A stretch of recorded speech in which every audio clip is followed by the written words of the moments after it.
Hi guys, whatever may I tell you may look unreal now, but the future will confirm this।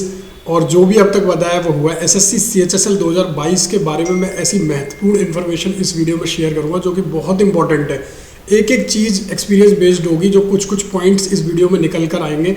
Video को 2 cross speed पर पूरा देखना, क्योंकि बहुत सारी चीज़ें हैं जो आपको ऐसा लगेगा रिपीट हो रही है बाकी चैनल्स की तरह, या बाकी जगह पर आपने नोटिस पढ़ा या खुद से भी नोटिस पढ़ा, बट ऐसी चीज़ें होंगी जो शायद एक्सपीरियंस बेस्ड के बिहाफ पर आपको बताई जा रही होंगी। जैसे कि यहाँ पर आता है टाइप केस वाली बात, जिसमें मैं आपको कुछ चीज़ें नहीं बताऊंगा। पुलिस वेरिफिकेशन वाली बात जो अभी हमने डाली थी वो कुछ चीज़ें नहीं बताऊंगा। और भी बहुत सारी चीज़ें छोटी छोटी जो इस वीडियो में आपको समझ आएंगी जब आप वीडियो को पूरा देखोगे। तो आई होप आपको चीज़ें समझ आए जो इस वीडियो में हम डिस्कस करेंगे। My name is Hemant Gupta, और आइए वीडियो करते हैं शुरू, ताकि आपको और जो भी ये वीडियो देख रहा है जो इस CHSL का फॉर्म भरेगा उनके लिए काफ़ी इम्पोर्टेंट हो। ठीक है, तो देखिए सबसे पहले तो मैं आपको बता दूं कि जो फॉर्म की लास्ट डेट है वो आपकी यहाँ पर 6 जनवरी है। ठीक है, 5 जनवरी तक आपको भरना है, तो फॉर्म किसी भी हालत में इस डेट तक भर देना।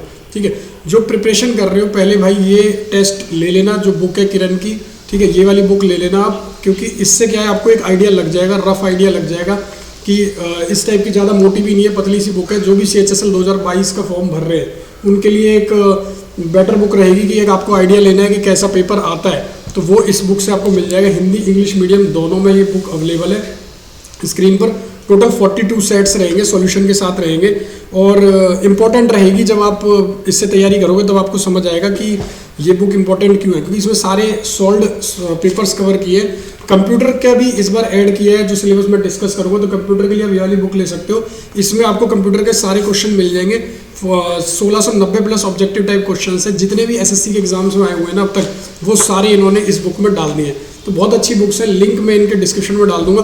अगर आप प्रैक्टिस कर रहे हो, क्योंकि रीजनिंग भी अब मेंस में आएगी जिसके मार्क्स ऐड होंगे, तो ये रीजनिंग की चैप्टर वाइज बुक भी ले सकते हो। ये सारी बुक्स मेरे पास हैं, तो मैं इसलिए आपको दिखा रहा हूँ। ज़्यादा मोटी बुक्स नहीं है, रीजनिंग की थोड़ी सी इंपॉर्टेंट वेटेज है इस बार, इसलिए रीजनिंग की बुक लेना आपके लिए मस्ट बाय है।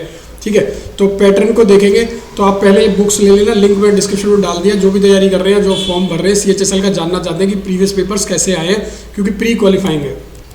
ठीक है, देखिए CHSL 2022 की वैकेंसीज के बारे में ऑलरेडी हमने इस चैनल पर बता दिया था कि CHSL में लगभग 6000 वैकेंसीज आएंगी, बट वो अभी 4500 वैकेंसीज हैं। It may be increase in the future, तो अभी इसका कोई श्योरिटी नहीं है। जैसे ही होगा वो अपडेट दिया जाएगा। लगभग 3, 3500, 4000 वैकेंसीज आपको 2021 में भी देखने को मिली थी, इतनी वैकेंसी आती थी। बट इसमें और अब वाली नोटिफिकेशन में ये फ़र्क है कि PA-SA, पहले PA-SA आता था 2000-2500 वैकेंसीज PA-SA की होती थी, बाकी 1500 इंपॉर्टेंट वैकेंसी होती थी। तो मेरे भाई इस बार वो 3 गुना है।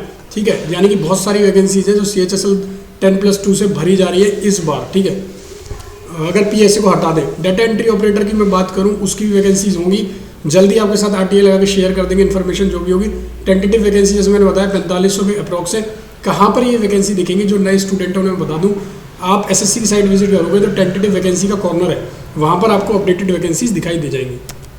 ठीक है, फॉर्म कैसे भरना है आपको, यहाँ पर अपना, अगर नए हो तो अपना अकाउंट बनाना है पहले रजिस्टर करके, और पुराने हो तो अपना लॉगिन करना है यहाँ पर, और उसके बाद आपको एक विंडो दिखेगी, वहाँ पर भरना है। ठीक है, एज लिमिट की बात करूँ तो एज लिमिट इस बार 1 जनवरी 2022 से काउंट करी जाएगी, यानी 2 जनवरी 95 वाला स्टूडेंट भर सकता है फॉर्म को। और एज लिमिट में जो आपकी रिलैक्सेशन है वो OBC की 3 साल है। और सेंट्रल गवर्नमेंट एम्प्लॉय, यहाँ मैं एक इंपॉर्टेंट बात बोलना चाहूँगा, जो भी कैंडिडेट अगर कहीं पर भी वर्क कर रहे हैं, जैसे चेन्नई में वर्क कर रहे हैं या फिर आंध्रा में वर्क कर रहे हैं, जो परेशान है, नॉर्थ के कैंडिडेट है, किसी बेटर पोस्ट पर है, या तो 4200 पे या 4600 ग्रेड पे रिस्पेक्ट है, वो भी ये फॉर्म भर सकते हैं। Data entry operator in CAG is a good post, promotion wise भी और वर्क वाइज भी। और भी इसके अंदर ऐसी मिनिस्ट्रीज़ हैं जो अच्छी है, MA भी इसके अंदर आता है। अगर आपके 3 साल हो गए तो आप ये पोस्ट भर सकते हो, सॉरी। ठीक है, तो देखिए अब मैं बात करूंगा कि सर्टिफिकेशन की, और जो आपका सर्टिफिकेशन का फॉर्मेट कैसा रहेगा। यहाँ पर बहुत इंपॉर्टेंट एक कैच है कि इंपॉर्टेंट चीज़ क्या है कि बच्चे जो है सर्टिफिकेट पर ध्यान नहीं देते। ठीक है, सर्टिफिकेट वो सोचते हैं कि हम बाद में बनवा लेंगे, नोटिफिकेशन डेट के बाद भी। तो देखिए OBC का तो फिर भी चल जाएगा, EWS का फाइनेंशियल ईयर जो क्लोजिंग है वहाँ तक होना चाहिए, यानी कि मार्च 2023 लास्ट तक आपका ये फाइनेंशियल ईयर वाला होना चाहिए EWS। OBC की अगर मैं बात करूँ तो OBC लास्ट डेट तक का आपका जो है वो होना चाहिए। कुछ डिपार्टमेंट में इशू क्रिएट करते हैं तो वहाँ पर आपको टैकल करना पड़ेगा एक एफिडेविट ले जाके। ये मैं पर्सनल चीज़ें बता रहा हूँ आपको जो बाद में काम आएंगी, दिखाऊंगा भी इसी वीडियो में कैसे, ठीक है। और आप ओबीसी में 3 साल तक का एक कोर्ट का केस का वो भी था, एक वीडियो इस पर बनाई है, वो भी चेक कर सकते हो, लिंक डिस्क्रिप्शन में डाल दूंगा कि 3 साल तक वैलिड रहेगा ओबीसी। अगर आपका कोई पुराना है तो ऐसा नहीं कि आपको नया बनवाने की अभी ज़रूरत है। बट कुछ कैंडिडेट को रिजेक्ट किया, मैं काफ़ी कैंडिडेट्स के टच में रहता हूँ इसलिए बात बता रहा हूँ। एम्स में सिलेक्शन हुआ एक लड़के का, ओबीसी की वजह से उन्हें रिजेक्ट कर दिया, उनके हाथ में रिजेक्शन लेटर आ गया है कि आपका ओबीसी नहीं था। But if you will fight और आपको केस को प्रेजेंट करोगे ठीक से तो शायद आपका केस जो है वो सॉल्व हो जाएगा, ठीक है। अब मैं बात करूं कि अगर आपने ओबीसी से भरा और आप डीवी के टाइम में, क्योंकि अब डिपार्टमेंट डीवी लेगा, मतलब आपका अब एसएससी डीवी नहीं लेगा कि आपको प्रोविजनल दे दे या कुछ, आप सीधा रिजेक्ट होगे।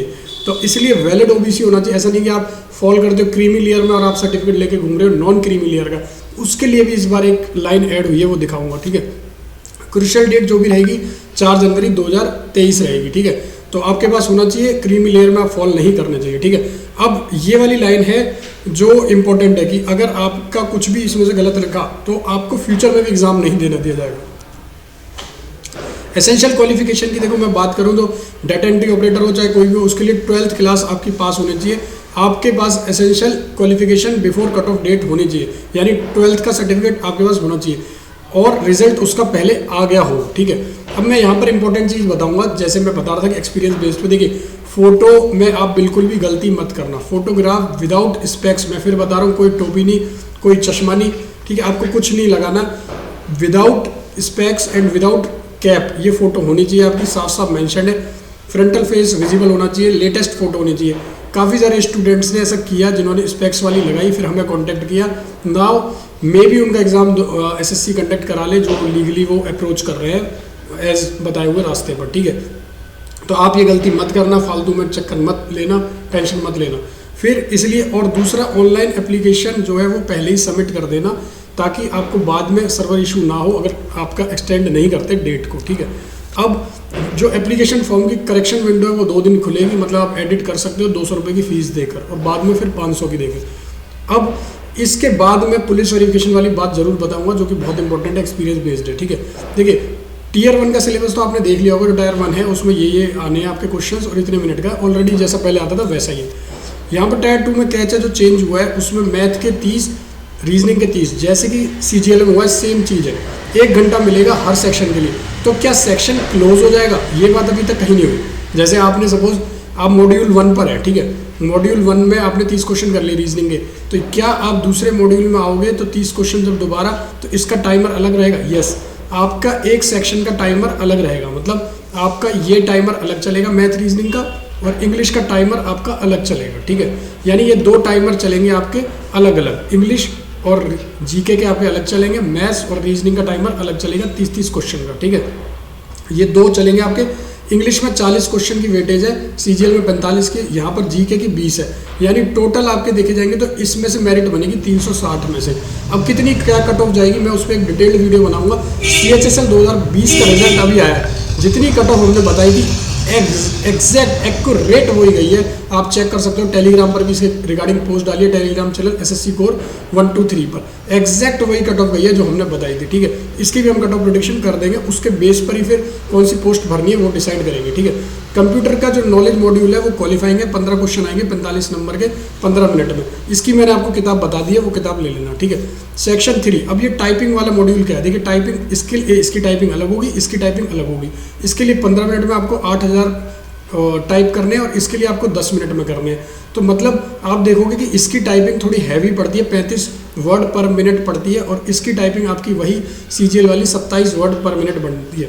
तभी मैं बोल रहा था कि जो भी दूर दराज किसी भी जगह पोस्टेड है, कैग में DEO आ सकते हैं, जैसे इनकम टैक्स में, ऐसे इसके प्रमोशन वर्क कल्चर अच्छा है, ठीक है। आप डायरेक्ट प्रमोट हो जाते हो AA पर थोड़े साल में, ठीक है। अब जैसा मैंने बताया टियर 2 में ये सारी चीज़ें हैं, टियर 2 के अंदर सेशंस होंगे अलग अलग, और मैंडेटरी है कैंडिडेट के लिए क्वालिफाई करना सारे सेक्शन को, मेरे भाई सेक्शन क्वालिफाई करने हैं। ये नहीं कि आप मैथ में ज़्यादा नंबर ले आए और इधर इंग्लिश जीके में आपके नंबर कम है और आप इधर 54 लेके ही नहीं आ पाए। हालांकि सब ले आएंगे जिनकी तैयारी अच्छी होगी। इंग्लिश, अगर ये सेक्शन में जीके अलग सेक्शन होता ना तो शायद दिक्कत आ जाती, ठीक है।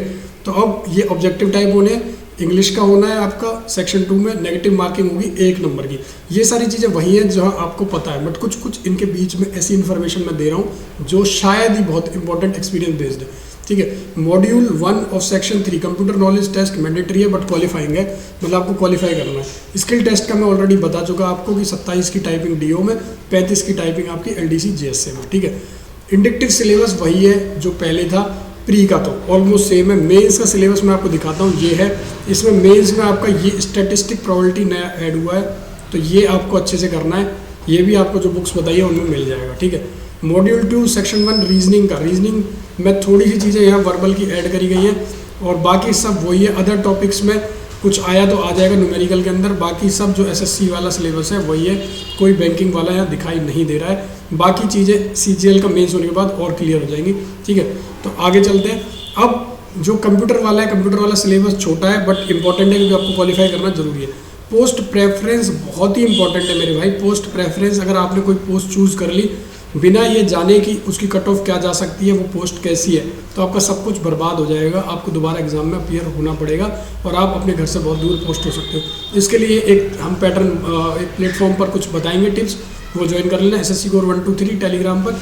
वहाँ पर पूरी गाइडेंस देंगे कि आपको कैसे पोस्ट डिसाइड करनी है और इसके लिए काम करके आपको दे देंगे, ठीक है। डीवी, आपका जो डीवी है वो अब जो है वो SSC नहीं कराएगी बट यूज़र डिपार्टमेंट कराएगा।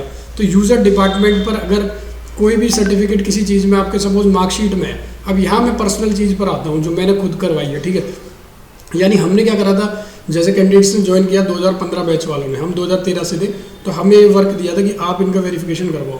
तो एक लेटर लिखते हैं यूनिवर्सिटी के चांसलर को, उनको बताते हैं कि भाई ये कैंडिडेट की मार्कशीट्स हैं जो उन्होंने लगाई है, इनको वेरीफाई करना है। तो आपकी मार्कशीट जेन्युइन होनी चाहिए। अब वेरिफिकेशन के लिए जाती है, कोई फर्जीवाड़ा नहीं चलेगा, वहाँ से यूनिवर्सिटी से वेरीफाई होकर आती है। एजुकेशन बोर्ड को भी लिखते हैं लेटर, ठीक है। तो ये है। और अगर यहाँ पर फिर आता है इंपॉर्टेंट, अगर किसी ने नाम बदला है, ऐसे मेरे पास बहुत क्वेरीज आती हैं, इसलिए मैं ये सारी चीज़ें डील कर रहा हूँ, डिस्कस कर रहा हूँ। बाकी शायद नहीं करते हैं, उनको सिर्फ आपको सिलेबस बताना है, Tier 1 Tier 2 का सिलेबस बताना है, बट मैं ये भी कर रहा हूँ, आपको एफिडेविट बनवाना होता है, ठीक है। मैंने काफ़ी सारे कैंडिडेट को ये बताया कि अगर सर्टिफिकेट में कोई इशू है कुछ भी, तो आपका एफिडेविट चलेगा। SSC खुद नोटिफिकेशन में लिख के दे रही है, आप एफिडेविट बनवा लें ओथ कमिश्नर का, आपके सर्टिफिकेट में अगर कोई इशू है, OBC वगैरह जैसे नेम का सर्टिफिकेट है वैसे ही वो चलेगा, ठीक है। और अब यहाँ इंपॉर्टेंट है, अगर कुछ भी हुआ तो कैंडिडेचर कैंसिल हो जाएगा। स्क्रूटनी होने के बाद अगर किसी में भी कोई गड़बड़ होती है, अब स्क्रूटनी कैसे होगी, देखिए कास्ट की कैसे होगी, आपकी जो कास्ट का है उसके लिए DM को लेटर लिखेंगे, डिस्ट्रिक्ट मजिस्ट्रेट को, डिपार्टमेंट एक डिस्ट्रिक्ट मजिस्ट्रेट को लेटर लिखेगा कि भाई ये कास्ट का लड़का है, क्या इसकी कास्ट SC OBC है या ST है, इनको वेरीफाई करके दे। फिर वो नीचे जाएगा तहसीलदार के पास, वो आपके फिर फील्ड विजिट जैसे भी रहता है उससे वेरीफाई करा के लेटर वापस रिप्रोड्यूस करेंगे, अथॉरिटी को वापस देंगे। सेम आपका पुलिस वेरिफिकेशन होगी, आपके खिलाफ कोई केस तो पेंडिंग नहीं है। बहुत सारे स्टूडेंट मेरे कॉन्टैक्ट में आ रहे हैं जिनके खिलाफ कुछ ना कुछ केस हो रखा है, किसी की ज्वाइनिंग विद हेल्ड है, किसी का जो है वो रिजल्ट ही नहीं आया SSC की तरफ से, या कुछ भी ऐसे इश्यूज़ आ रहे हैं, ज्वाइनिंग पे बहुत ज़्यादा आ रहे हैं, उनका बोर्ड में रेफर करा जा रहा है, उसका सॉल्यूशन अब उन्हें मिल गया है, तो वो भी चीज़ आप डिस्कस कर सकते हो, ठीक है। मोड ऑफ सिलेक्शन क्या है, देखिए 30%, 25% और ऑल अदर कैटेगरी के लिए 20%, मतलब कोई सा भी मॉड्यूल, कोई सा भी सेक्शन, सबके लिए मिनिमम कट ऑफ आपको सिक्योर करनी पड़ेगी, ठीक है। आपकी डेटा एंट्री ऑपरेटर कैक के लिए और SSC के लिए अलग कट ऑफ जाएगी, LDC के लिए अलग जाएगी, ठीक है। आगे चलते हैं। कैंडिडेट जिन्होंने प्रेफरेंस नहीं दी उन्हें कोई अपॉर्चुनिटी नहीं दी जाएगी, सीधा कैंसिल करा जाएगा, ठीक है। आगे चलते हैं। कहीं पर भी उनको सर्व करने के लिए दिया जा सकता है, साफ लिखा है, ऐसा नहीं है कि आप जहाँ मिला वहीं करना होगा, ठीक है। इसलिए जो ज़्यादा नंबर होंगे जिनके और फिर आगे क्वालिफाई नहीं करें, वो अगर उनका रिजल्ट में नाम नहीं है तो SSC को 2 महीने के अंदर कांटेक्ट करें, और या 2 वीक पहले जब दूसरी स्टेज का रिजल्ट टाइप है, अभी ऐसा हुआ है विदहेल्ड करें, तो आप रीजनल हेडक्वार्टर में जाके बात करिए उनसे, ठीक है।